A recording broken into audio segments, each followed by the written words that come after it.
I mean, yo, Diddy, you gave me the ooskash smash. You gave me the ooskash muaf, the smash. Diddy. Yeah, son. You know what I mean? I want to say this about Soulja Boy. Y'all gotta give him a little bit of latitude because he a victim. And his been ran through quite a bit. They was playing tapes, and then the owner of the house pulled out Soulja Boy tapes. That's why he's always able to call other on being a swish. Birds of a feather flock together. Jaguar Wright and Orlando Brown are making headlines once again, this time by exposing a lengthy roster of down-low rappers in the music industry who allegedly trade their dignity for career advancements. It's been widely speculated that many of these rappers have a preference for men and use women as a facade to hide their true inclinations. However, we never knew the extent of this until Wright and Brown started spilling the beans. For years, Jaguar and Orlando have been sounding the alarm about these hidden truths long before any of these industry secrets came to light. But back then, their warnings were dismissed as madness. Now, with more information coming to the surface, people are starting to re-examine their past claims, and it turns out they might have been onto something all along. With a gay rapper. Yeah, man. And gay, not being just full out gay, but hiding it, trying to pretend like he, loves girls and live the rap lifestyle, but really, he's a man fan. In the closet, it's real scary, you know what I'm saying? So we got to get into the seriousness of it, and it's just not fair to, other people. And then that shit spreads because that girl that you might be fooling might leave you and go find another dude who ain't gay, give him the disease. I'm sure many of you have come across the rumors about certain rappers who project an image of being straight while secretly living on the down low. Wendy Williams was one of the first to spill this tea, notably accusing Diddy of being DL after some intriguing photos surfaced. These images showed another man pulling down Diddy's shirt while they were on vacation in Cancun. Diddy was furious about Wendy bringing this to light and swiftly took action. He managed to get her fired from Hot 97 and ensured she was blacklisted from every other radio station in New York. About Wendy Williams, she got fired from Hot 97 because she had a picture of Puffy. So if you don't mind, give me the story from your point of view and what was in the picture. We were in Cancun. For whatever reason, dude was playing with Puff. He went behind him and grabbed his trunks and pulled them down. Some girls that was taking pictures.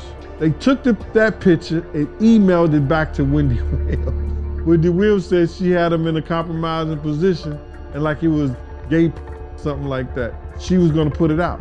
Wendy had shown people that email. Puff told Hot 97 if they didn't get rid of her before he got back in New York, that they was not gonna get any music from any of his friends, any of the record labels executives that was cool with him. Everybody was gonna boycott their station. We was out in LA for about 3 days before we landed back in New York. Wendy Williams was in the radio station in Philly. She was fired. A very homosexual era of hip hop as well. There was a radio personality once upon a time. Her name was Wendy Williams. And she was practically burned at the stake for talking about such. And now it's all come full circle. There were many situations, none of which to talk about, but there were many situations back in the day in my career, and it's all coming full circle now, so. Wendy Williams might not have anticipated it then, but her actions opened the floodgates for others like Orlando and Jaguar Wright to step forward and shine a light on other down-low rappers within the industry. Things that will make you buckle, bro. They make you buckle, bro.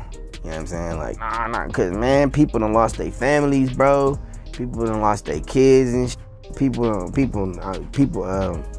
Adding fuel to the fire during the same interview, he also publicly called out Diddy for allegedly propositioning him and attempting to groom him into his protege when he was just starting out in the industry. You gave me the ooskash muaf, the smash. Diddy. Yeah, son. You know what I mean? You gave me the ooskash muash. I love it, yo. I love it. You gave me the ooskash muash.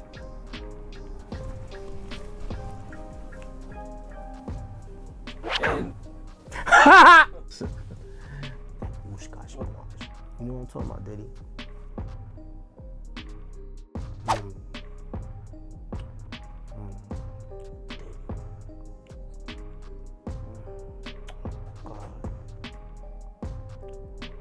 In a subsequent interview, he didn't hold back, dropping names like Usher, Drake, Bow Wow, Busta Rhymes, and of course Diddy, as individuals he claimed to have been involved with in the industry. Smashed him? You smashed him when it was girls? I didn't smash anything. So how you know we that? made love.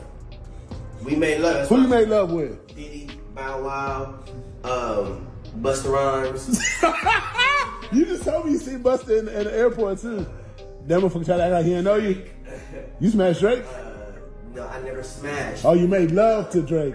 And Cat Williams. What's his name?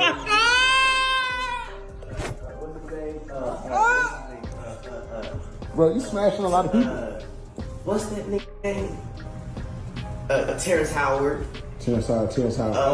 Terrence Howard. Usher. Usher's a gusher. And why you not naming no? I'm telling you, bro, it's my dad's friends. My dad sicked his baddest friends on me. Who's your dad? Lucifer. Continuing on the topic of Busta Rhymes, his former bodyguard recently came forward, alleging that Busta paid substantial amounts to have men pretend to be gay in his VIP section. Furthermore, the bodyguard asserted that Busta had an intimate relationship with his lawyer, who is also gay. The homies would always say, man, you know, we gotta bring some, we gotta bring some, what they call them, I'm not gonna say it, man. They call them fun boys. They'll say, we gotta have some fun boys in the section for Busta. Cause you know, I bodyguarded for Ghostface before, you feel me? And being around him, you hear things, you feel me? I'm like, damn. And my auntie like the biggest Busta Rhymes fan, you feel me? Like every cookout she playing it, all his little fast rapping, all of that, him and Craig Mack playing that. Bro, on my soul, I'm out with a group of people. At this time, I was with Don Benjamin. You familiar with him? No, never heard of him. Model dude, like a model guy. He be doing like some rapping and stuff. His name Don Benjamin. I'm out with Don Benjamin, and the club we ended up going to, Busta Rhymes in there. So it was a little lawyer guy that was with us. And the little lawyer guy we was with, you know, he was a gay dude, super cool, feel me, good guy. Bro, Busta Rhymes wanted him in his section so bad. Like, what? Pulled him to the section, like through the rope, and tucked him off in the corner. So I'm looking like, well, he ain't come with us. Well, I know he was in the little group. So if I go out with somebody, like a group of people, I try to make sure everybody get there together and leave together. No, he stayed with them. He stayed in there with them, bro. For sure, bro. Adding to the controversy, an old video surfaced featuring a YouTuber recounting a story about Busta allegedly grabbing his hand gently and inviting him to join him in the VIP section after spotting him outside a club. The YouTuber initially interpreted Busta's gesture as a sign of generosity and agreed to accompany him. However, it turns out Busta had different intentions altogether. I'm walking across the street and Busta Rhymes just grabbed my hand. And he holding my hand. Now, I ain't know it was Busta at first. You know, Busta Rhymes tall. I'm sure I came up to about right here. So the first thing I noticed was this big flip mode chain that was blinding me. So I look at the chain and I'm like, and I look up, I'm like, oh, what's up, Busta? What's up? Now he holding my hand the whole time. I'm like, what's up, man? Like, what you doing? And I was like, oh, me and my people, we about to go to this club around the corner. What's up, man? You know, and then I noticed throughout my peripheral vision, the side eye, this big bodyguard in black, just standing there, you know, looking around, you know, looked at me, you know, still looking around. Meanwhile, Busta still got my hand in his hand. And he says, you know, I'm about to go in this club. You know, we got a section, you know, you can come in with me if you want. And I'm like, word, for real? Like, that's what's up. Like, he was like, yeah. I was like, well, I gotta, you know, tell my people. I was like, I come in, you know what I'm saying? He was like, okay, just let me know, you know, tell them that you coming in there to meet with me and come on up. And I was like, bet. Now moving on to Jaguar, she's also been very loud about the DL rappers in the industry and how they take advantage of younger rappers who are just in need of help to blow up their career. I mean, she recently exposed 50 Cent for Allah, allegedly sleeping with Soulja Boy when Soulja was just getting started in the industry. The rap game since he was little, just like Weezy. Yeah. And his been ran through quite a bit. They caught him naked. Whoever his big daddy was threw him ass naked into the hallway. He was walking around in the hallway holding. Has actually appeared on a magazine cover together. Damn. I know exactly what you're talking about. That's why he's always able to call other on being a swish. Birds of a feather flock together. But the revelations don't end there. Jaguar recently dropped another bombshell, alleging that Diddy and Will Smith coerced Meek Mill and Basher Gray into participating in what she termed freak-offs. According to Jaguar, Will pulled Basher into his circle under the guise of mentorship, only for it to devolve into situations Basher wasn't comfortable with.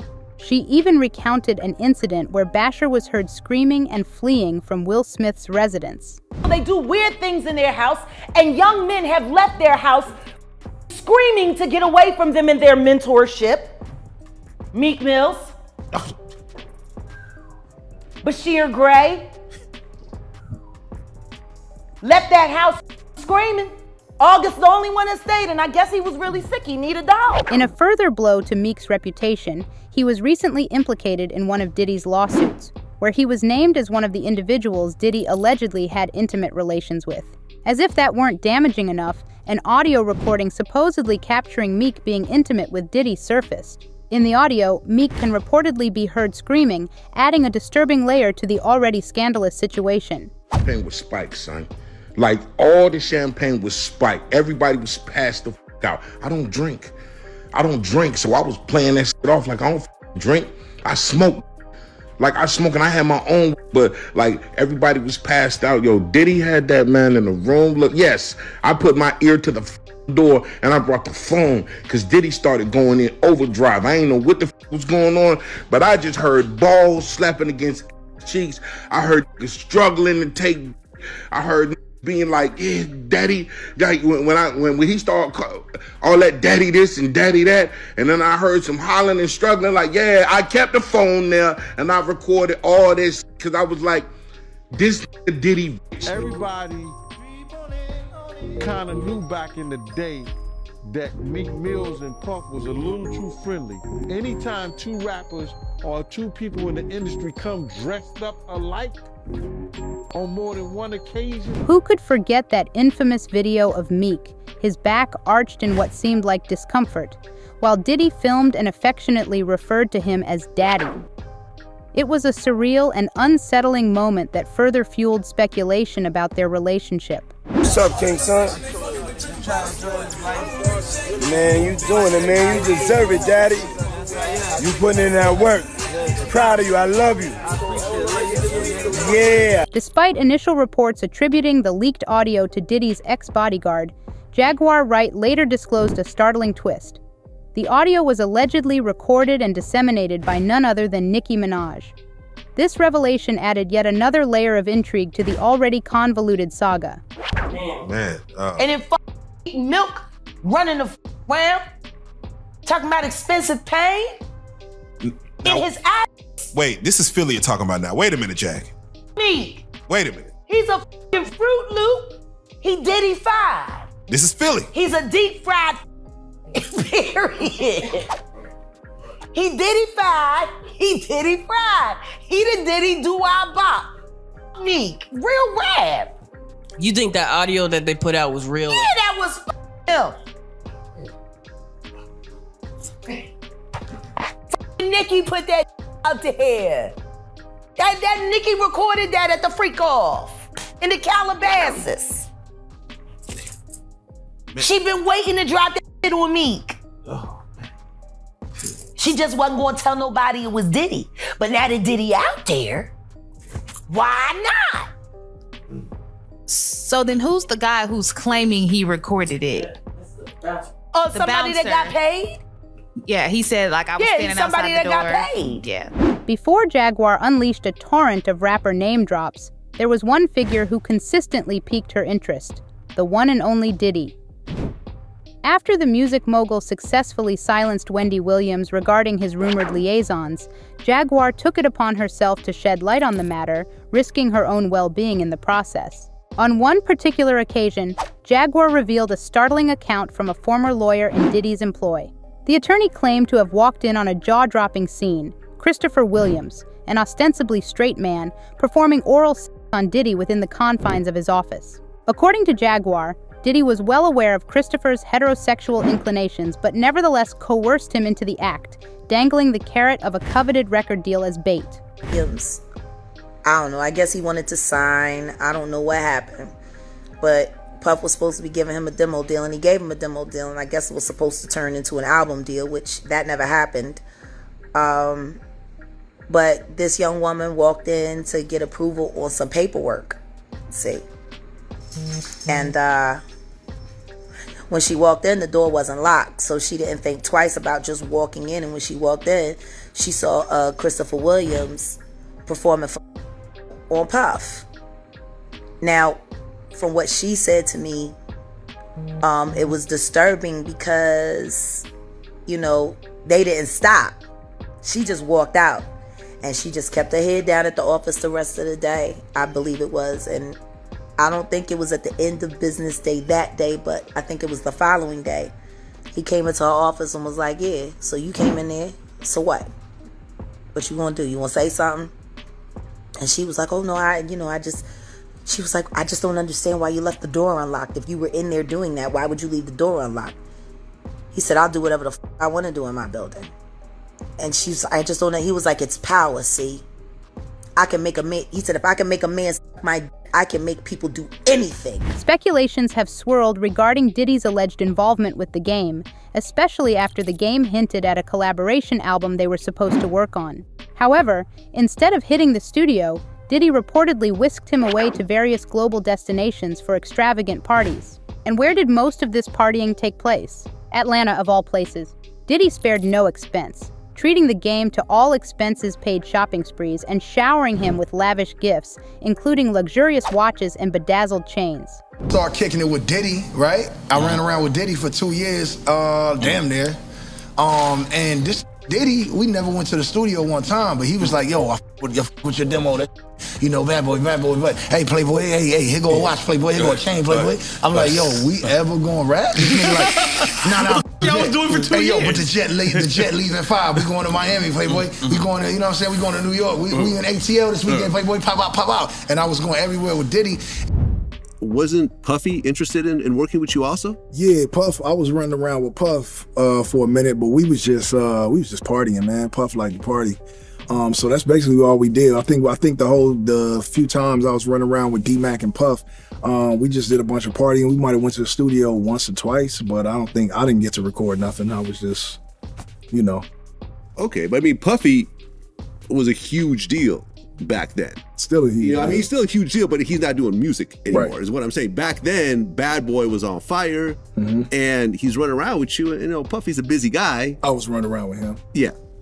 You were running around with him. Right. Was he talking about signing you, or what exactly happened? Nah, Puff he wanted to sign me. He just, you know, he was moving around. Like, he had the restaurant Justin's in Atlanta, so we was in and out of that. A lot of parties in Atlanta with him and V and, you know, Big Wolf and, you know, Fab and Jeezy was just, you know, I mean, Fab was already on. Jeezy was coming, you know, coming of age. But we just partied, man. We're all familiar with the reputation of Diddy's infamous parties, and it's no secret that Diddy doesn't just whisk any man away on shopping sprees without some ulterior motive. Remember when 50 Cent called out Diddy for allegedly trying to make him his boy toy after offering to take him shopping? It's just another piece in the puzzle of Diddy's alleged exploits.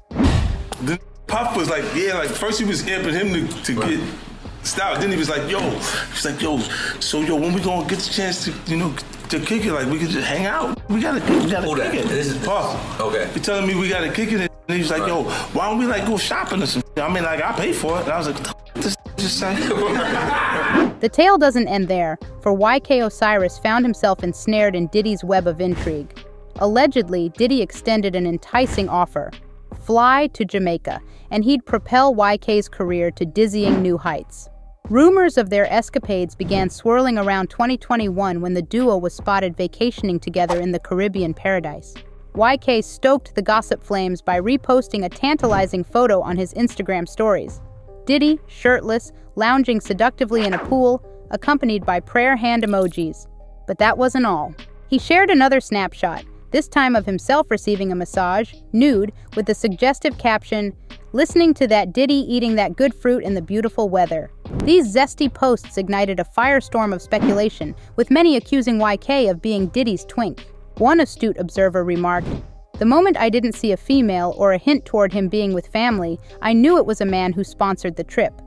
I was watching all his stories of him showing himself alone in his villa, acting like a female on a paid trip, taking videos and photos to save her. The moment I thought off the top of my head it was an exact for sure, didn't know it would be Diddy." What added fuel to the rumors was YK's precarious financial situation before the Jamaican sojourn. Whispers circulated about him being dropped from his label and going broke, even selling his prized cars to stay afloat. This begged the question, how could he afford such a lavish getaway unless someone bankrolled it? Yes, man, I sold my Lamborghini, I sold my Rolls Royce, I sold my Cadillacs. Yes, sirski. I ain't gonna lie. This thing humble yourself. I ain't gonna cap to you. I got a floss for you niggas, bro. Nigga already got it. I ain't got a floss for you niggas, man. If y'all gonna think what y'all wanna think. If I do got it, don't got it. Y'all gonna think what y'all wanna think. I love this Honda. Shit, I ain't riding the Lamborghini. I got a floss for you. That's what's wrong with you. Y'all got a floss for the Instagram, man. Them, man. Y'all don't floss for no dumb Instagram. They gonna think what the fuck they wanna think. Lie. I had to sit back, I had to relax and look at the world like, Osiris, you forgot who the fuck you are. You forgot where the fuck you came from. Fuck a Lambo, fuck a Rolls Royce. Remember where you came from. Don't get lost in the sauce. Get this music, drop this music, and get this. However, before misconceptions arise, it's important to clarify. The issue isn't about bashing Diddy or any other rappers for their sexual orientation. The outrage stems from the alleged abuse of power and influence, forcing young men into non-consensual intimate acts against their will. It's one thing to have preferences, but quite another to exploit money and status to emasculate others and demand intimacy they would never willingly provide. As usual, the public had their own thoughts to share. One commenter remarked, "Diddy, what goes around must come back around. What goes up must come down. What's done in the dark, trust me, it will come to that light, and what don't come out in the wash, it will come out in the rinse. Okay, preacher, you better preach." Another weighed in. Orlando was hurt badly as a kid. He has the panda eyes way back when he was on Family Matters. But now, I want to know your thoughts. What do y'all think about Orlando and Jag exposing all the DL rappers? And do y'all think Diddy is the pioneer of all these DL activities in the industry? Y'all been knew what to do? Let me know your thoughts in the comment section down below.